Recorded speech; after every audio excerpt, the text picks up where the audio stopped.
Nouveau commandant suprême des forces armées de la République démocratique du Congo, le chef de l'État, Félix-Antoine Tshisekedi Tshilombo, a participé ce vendredi à sa première cérémonie de prise d'armes au siège de l'état-major général des FARDC. Des images à suivre dans ce journal.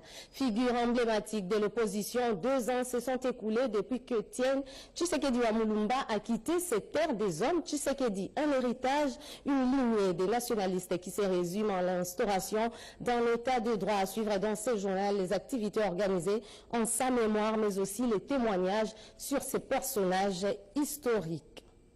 Bienvenue à tous. Le chef de l'État, Félix-Antoine Tshisekedi Tshilombo, a reçu les honneurs des différents corps de l'armée. Les commandants suprêmes des FARDC a participé à sa première cérémonie de prise d'armes au siège de l'état-major général des forces armées et de sécurité. D'autres précisions dans ce reportage signé Blaise Mazanza et Fiston Matondo.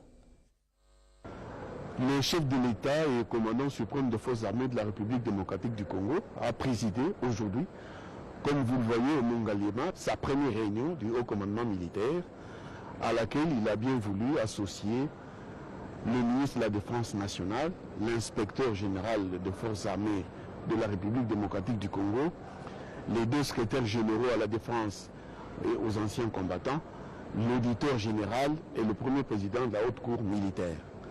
3 points ont figuré à l'ordre du jour de ce haut commandement des forces armées. 1. La situation sécuritaire qui a été dépeinte par le chef d'état-major général à l'intention de la plus haute autorité du pays. Deuxièmement, l'adresse de son excellence à l'ensemble de la communauté du haut commandement militaire à ces sujets. Des recommandations spéciales et précises ont été données aux forces armées pour exécuter de manière correcte et convenable dans la discipline les tâches dévolues aux forces armées, en l'occurrence nos missions constitutionnelles. Et 3, la plus haute autorité a félicité et encouragé les forces armées à demeurer disciplinées et aller de l'avant avec son accompagnement pour atteindre les objectifs les meilleurs de manière à sécuriser l'ensemble de notre population, mais également l'intégrité territoriale de notre pays. Comme annoncé en l'ouverture de ce journal, un moment de recueillement en mémoire d'une grande figure politique de notre pays. Voici 2 ans depuis que Etienne Tshisekedi Wamulumba a quitté cette terre des hommes. Une messe d'action de grâce a été organisée en sa mémoire.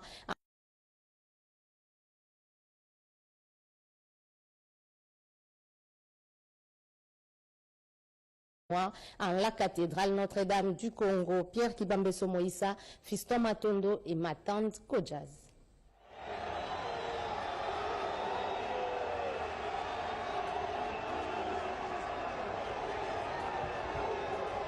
1er février 2017, 1er février 2019, 2 ans depuis la mort d'Etienne Tshisekedi Wamulumba, les leaders charismatiques de l'Union pour la démocratie et le progrès social. L'événement a été commémoré au cours d'une messe d'action de grâce à la cathédrale Notre-Dame du Congo en présence du président de la République, Félix-Antoine Tshisekedi Tshilombo, de quelques autorités, des membres de la famille biologique et des cadres et combattants des partis politiques, venus tous implorer la grâce divine pour le repos éternel de l'illustre disparu.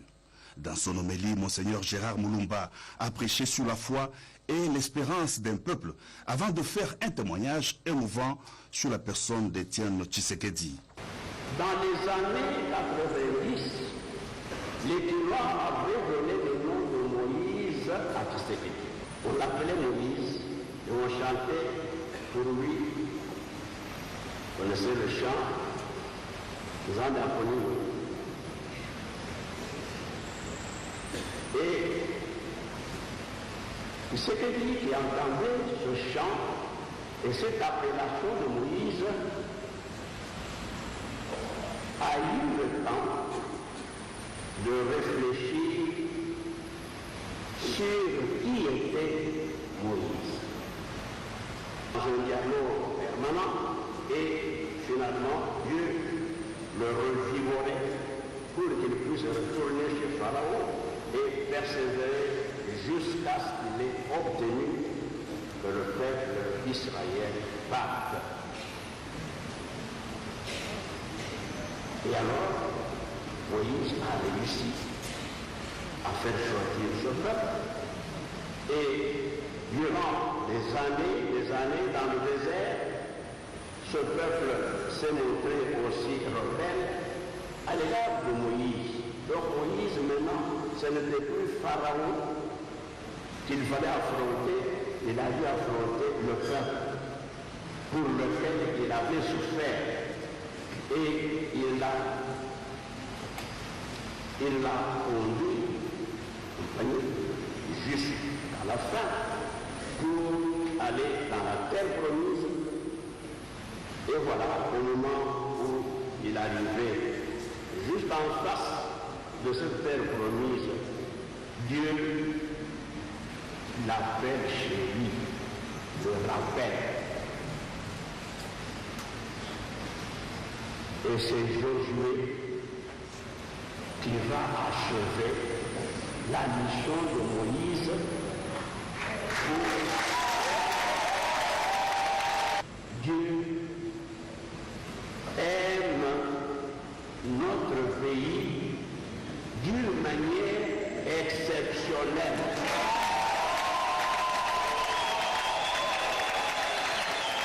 Né à Kananga, ex-Luabo, le 14 décembre 1932, Étienne Tshisekedi Wamulumba a obtenu son diplôme de docteur en droit de l'université Lovanium en 1961. Il devint le premier diplômé en droit du Congo. Il a été notamment membre du collège des commissaires généraux, recteur de l'école nationale de droit et d'administration ENDA, ministre de l'Intérieur et des Affaires coutumières et premier ministre en République du Zaïre. Étienne Tshisekedi Wamulumba est décédé le 1er février 2017 à Bruxelles, en Belgique, des suites d'une maladie. Le corps de l'ancien Premier ministre sera rapatrié à Kinshasa au pays pour des funérailles nationales dignes de son rang. Plus de 30 ans de lutte contre la dictature de Mobutu, Étienne Tshisekedi Wamulumba a inspiré toute une génération. Le secrétaire général adjoint de l'UDPS, Eteni Longondo, a peint l'image de ce grand homme d'État dans ses reportages de Serge Mata. Devoir de mémoire. 2 ans se sont déjà écoulés depuis que l'homme politique populaire, ancien Premier ministre du Zaïre et président de l'Union pour la démocratie et le progrès social, IDPS, rendait l'âme dans la capitale belge où il s'est trouvé pour des examens de routine. La nouvelle était tombée comme un coup de tonnerre dans la communauté congolaise. En ces jours de son 2e anniversaire, il y a effectivement lieu de reconnaître que depuis son engagement ferme en faveur de la démocratie, de l'état des droits, les premiers diplômés en droit du Congo, Étienne Tshisekedi Wamulumba, est le seul et unique homme politique qui incarne et symbolise dans son combat la logique, la cohérence et la constance. Malheureusement, il est parti et ça nous a fait très mal. C'était le papa de tout le monde, le papa de tous les Congolais qui ont adopté son idéologie, de tous les Congolais qui voulaient les changements. L'histoire retiendra de ces chefs de file de l'opposition politique congolaise que son souci majeur était les changements, la lutte pour l'alternance politique au Congo dans une vision du peuple d'abord. C'est une bonne idéologie, c'est une idéologie nationaliste. C'était un papa qui a beaucoup aimé le Congo. Professeur de l'université, qui a abandonné le bien matériel. Très simple, il a abandonné sa vie, n'est-ce pas, pour la cause du Congolais. Les Sphinx, ou Chichi, comme les surnommaient ses militants et partisans, s'était donc éteint mercredi le 1er février 2017 à l'hôpital Sainte-Élisabeth à Bruxelles, à l'âge de 84 ans. Né le 14 décembre 1932 à Kananga, au Kasaï, alors le Luabour au Congo belge, les dirigeants historiques de l'opposition, Étienne Tshisekedi Wamulumba, apôtre de la non-violence, artisan de la paix et prophète de la démocratie, aura donc marqué de son empreinte la vie politique, la République démocratique du Congo. La constance dans ses actions et la désormais célèbre phrase « Les peuples d'abord » sont là les traits caractéristiques d'Étienne Tshisekedi Wamulumba. Quelques personnalités se sont exprimées à l'issue de cette messe d'action des grâces organisée en sa mémoire. Suivez. En 2 mots, je peux dire que Étienne Tshisekedi Wamulumba, pour moi, c'est mon modèle et c'est mon maître. Son combat pour la démocratie a été ponctué par beaucoup de moments de sacrifice. Et ce qui est très important, il ne pouvait reculer devant rien, aucun sacrifice, aucune humiliation, pour pouvoir arriver à son résultat. Dieu seul sait ce qu'il a pu connaître comme humiliation. Et il y a une photo qui circule, qu'on a beaucoup fait circuler dans le temps, qui est en tout cas explicite de sa vie. C'est cette photo où on voit deux militaires qui le portent, qui le font courir, et il a perdu un des souliers. Cette photo-là, moi je la garde, elle explique beaucoup de choses. C'est effectivement ça le sens de sacrifice. Une personne de ce niveau, ancien ministre de l'Intérieur à l'époque, recteur de l'université ENDA, une personne qui avait tout pour réussir dans le régime Mobutu, ambassadeur au Maroc, qui accepte ces humiliations-là parce qu'il avait un idéal. Il y en a qui disent, bon, il est mort sans avoir pris le pouvoir, mais vous savez, prendre le pouvoir, c'est un aboutissement. Mais l'aboutissement d'un combat, c'est aussi qu'il avait créé, si vous voulez, les conditions, parce que le peuple congolais était mis dans des conditions, disons, ils étaient suffisamment bien préparés pour passer cette étape et arriver, évidemment. On a pris un temps pour arriver justement à se débarrasser totalement de la peur, et le point culminant de cet exercice-là, c'est quand, en tout cas pour ce qui me concerne, c'est quand j'ai participé à la marche du 16 février, la marche initiée par les chrétiens catholiques pour la réouverture de la conférence nationale souveraine, que vraiment on a eu à bannir la peur. La peur, parce que ce jour-là, on avait assisté à un concert de canon à Saint-Joseph, où je me trouvais, à l'enceinte de l'église et de la paroisse, et de telle sorte que finalement les bruits de coups de feu Étienne Tshisekedi le disait, aimons le Congo et aimons les Congolais. Voilà, je retiens ces deux valeurs-là, la paix, l'amour et la patience. J'ajoute que ça devient une troisième valeur. Voilà ce que je retiens de Tshisekedi Wamulumba Étienne. Félix Antoine Tshisekedi, je l'ai connu quand nous étions encore jeunes à l'école secondaire Kalenda Mudishi. C'est un homme de paix. Et voilà qu'avec la paix, la patience, il a donné au peuple ce qu'il attendait depuis plusieurs années. Donc, coup de chapeau à Félix Tshisekedi et coup de chapeau aussi à Joseph Kabila pour cette paix, notre pouvoir. Le pouvoir ici, c'est le pouvoir du peuple.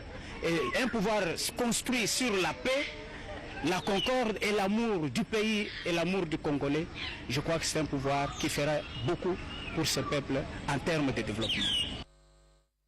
Et maintenant, cette question, qui est réellement Étienne Tshisekedi Wamulumba? Tentative de réponse à travers ses commentaires de Guy Matundu.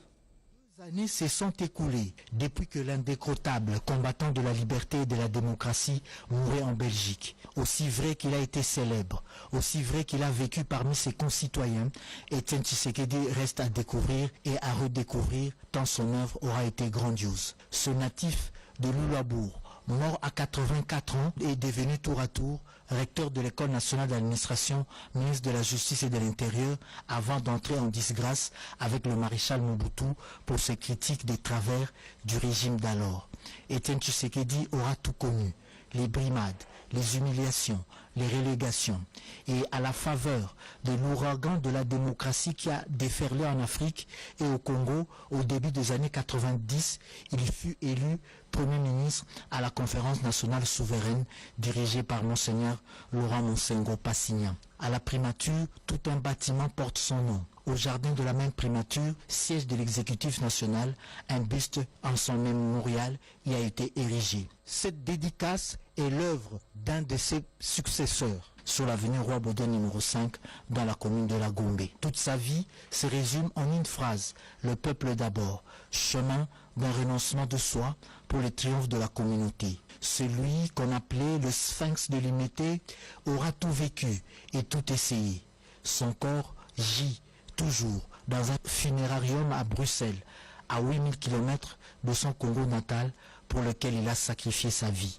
Cet homme mérite des sépultures et des funérailles dignes pour des sacrifices endurés qui a fait que le Congo soit cité parmi les États démocratiques et civilisés où on peut croiser dans la rue les anciens chefs d'État. Suprême consolation tout de même, c'est son fils, Félix Tshisekedi Tshilombo, grandi sous son harnais et nanti de ses idées progressistes qui inaugure cette nouvelle ère de passation de pouvoir civilisé en République démocratique du Congo.